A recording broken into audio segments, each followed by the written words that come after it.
महादेव, जिनकी गोद में ब्रह्मांड भी सूक्ष्म है, वो जितने सरल हैं उतने ही जटिल भी हैं। कालों के काल कहे जाने वाले भगवान की नगरी अवंतिका यानी उज्जैन भी उतने ही रहस्यों से भरी है।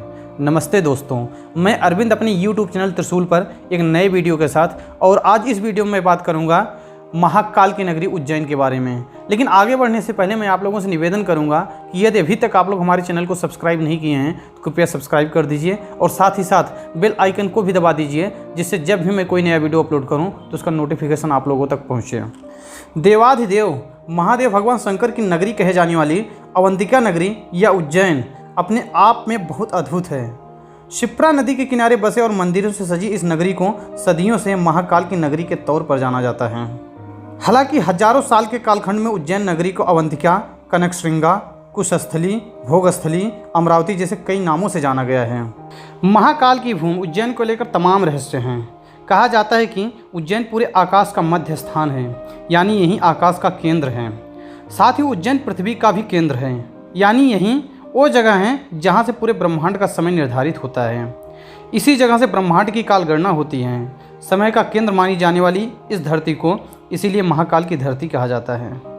भस्म से स्नान करने वाले महाकाल की विशिष्ट आराधना यहीं होती है। आदिदेव शंकर को भस्म रमाना बेहद पसंद है। इसके पीछे का राज भी बेहद गहरा है। पुराणों में मोक्ष देने वाली यानी जीवन और मृत्यु के चक्र से छुटकारा दिलाने वाली सप्तनगरी का जिक्र है, और उन 7 शहरों में एक नाम उज्जैन का भी है। दूसरी तरफ महादेव का वो आयाम है जिसे महाकाल कहते हैं, जो मुक्ति की ओर ले जाता है। यहाँ उज्जैन में काल भैरव हैं, गढ़ कालिका हैं जिसमें काल का जिक्र आता है, और काल यानी समय, जो समय के भी स्वामी हैं वो है महाकाल रूप में अगर शिव समय के स्वामी हैं तो काल भैरव के रूप में वो समय के विनाशक हैं। इन्हीं सब के इर्द गिर्द वो रहस्य छिपा है जिसमें पता चलता है कि महादेव को राख या भस्म क्यों पसंद है, क्यों उनकी आराधना में भस्म का स्नान या भस्म का तिलक इस्तेमाल होता है। महाकाल की ऐसी आराधना कहीं और देखने को नहीं मिलती। भस्म और महादेव का क्या नाता है? हालांकि ये रहस्य आज भी रहस्य है, लेकिन भस्म को लेकर कुछ सिद्धांत जरूर दिए गए हैं। उज्जैन नगरी हिंदू धर्म के तमाम पंथों का प्रेरणा स्रोत है। उन्हीं में से एक संप्रदाय है जो मच्छेंद्रनाथ और गोरखनाथ से होते हुए नवनाथ के रूप में प्रचलित हुआ। इस संप्रदाय के साधु भी अक्सर भस्म रमाए मिलते हैं। शिव का पसंदीदा भस्म साधु सन्यासियों के लिए प्रसाद है, और वह अपनी जटाओं से लेकर पूरे शरीर में धुएं की भस्म लगाए मिलते हैं। इनसे अलग शिव के बारे में एक मान्यता यह है कि भगवान शंकर की पहली पत्नी सती के पिता ने भगवान शंकर का अपमान किया, जिससे आहत होकर सती यज्ञ के हवन कुंड में कूद गईं और शिव क्रोध में आ गए। शिव सती के मृत शरीर को लेकर पूरे ब्रह्मांड में घूमने लगे। ऐसा लगा कि शिव के क्रोध से ब्रह्मांड का अस्तित्व खतरे में है। श्री हरि ने शिव को शांत करने के लिए सती को भस्म में बदल दिया, और शिव ने अपनी पत्नी को हमेशा अपने साथ रमा लेने के लिए उस भस्म को अपने तन पर मल लिया। महादेव की पहली पत्नी सती को लेकर एक अलग मान्यता भी है। इसके अनुसार श्री हरि ने देवी सती के शरीर को भस्म में नहीं बदला, बल्कि उसे छिन्न भिन्न कर दिया। कहते हैं पृथ्वी पर 51 जगहों पर उनके अंग गिरे जहाँ शक्तिपीठों की स्थापना हुई, जिसमें से एक शक्तिपीठ उज्जैन में भी है, जिसे वर्तमान काल में हरसिद्धि माता के मंदिर के नाम से जाना जाता है। अब बात यह है कि अगर ये पौराणिक कथा सत्य है, फिर देवाधिदेव शिव के भस्म रमाने का रहस्य क्या है? क्यों भोलेनाथ के महाकाल स्वरूप को भस्म का स्नान कराया जाता है? महाकाल पृथ्वी लोक के अधिपति हैं, तीनों लोकों के और संपूर्ण जगत के अधिष्ठाता हैं। कई दिव्य शास्त्रों और पुराणों में उनका जिक्र किया गया है, और कहा गया है उनसे ही कालखंड, काल सीमा और काल विभाजन जन्म लेता है, और उन्हीं से इसका निर्धारण भी होता है। यानी उज्जैन से ही समय का चक्र चलता है।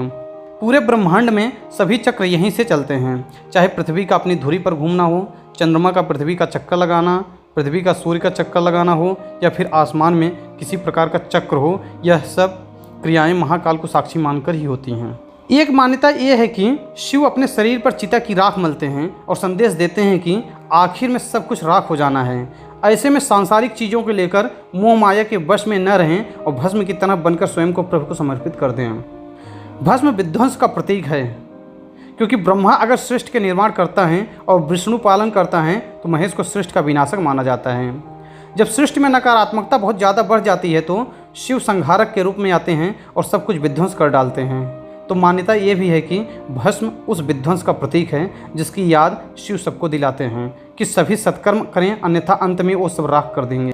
भस्म से शिव का ये रिश्ता सिर्फ मान्यताओं में है, हालांकि इसका रहस्य आज भी बरकरार है। हालांकि महाकाल को उज्जैन नगरी का राजा मानते हैं और इसे भी लेकर एक ऐसा राज है जिसे आज भी अवंतिका के लोग महसूस करते हैं।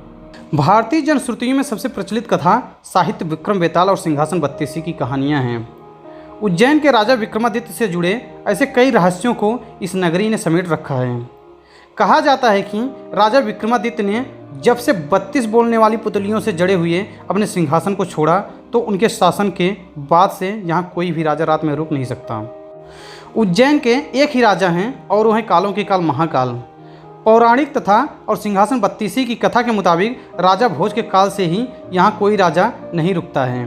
यहाँ तक कि आज के समय में यहाँ पर न तो सीएम, पीएम, राष्ट्रपति, कोई जनप्रतिनिधि यहाँ रात में रुक नहीं सकता। कहते हैं कि देश के चौथे प्रधानमंत्री मोरारजी देसाई उज्जैन में एक रात रुके थे, अगले ही दिन उनकी सरकार चली गई। कर्नाटक में मुख्यमंत्री येदियुरप्पा उज्जैन में एक रात रुके और 20 दिन बाद ही येदियुरप्पा को इस्तीफा देना पड़ा। इस मान्यता का राज क्या है किसी को नहीं पता, लेकिन ऐसी घटनाएं विवश कर देती हैं कि राजनीति और राज परिवार से जुड़े लोग महाकाल की नगर सीमा में रातों को बिल्कुल नहीं रुकते हैं। देश भर में भगवान शिव के 12 ज्योतिर्लिंग हैं, उनमें से एक उज्जैन के महाकालेश्वर मंदिर में महाकाल के रूप में विराजमान है। ये दुनिया का इकलौता ज्योतिर्लिंग है जो दक्षिण मुखी है। माना जाता है कि दक्षिण दिशा मृत्यु यानी काल की दिशा है और काल को वश में करने वाले महाकाल हैं। तो दोस्तों आज के वीडियो में बस इतना ही। अगर आपको हमारा यह वीडियो पसंद आया है कृपया लाइक कीजिए और ज़्यादा से ज़्यादा शेयर कीजिए। धन्यवाद।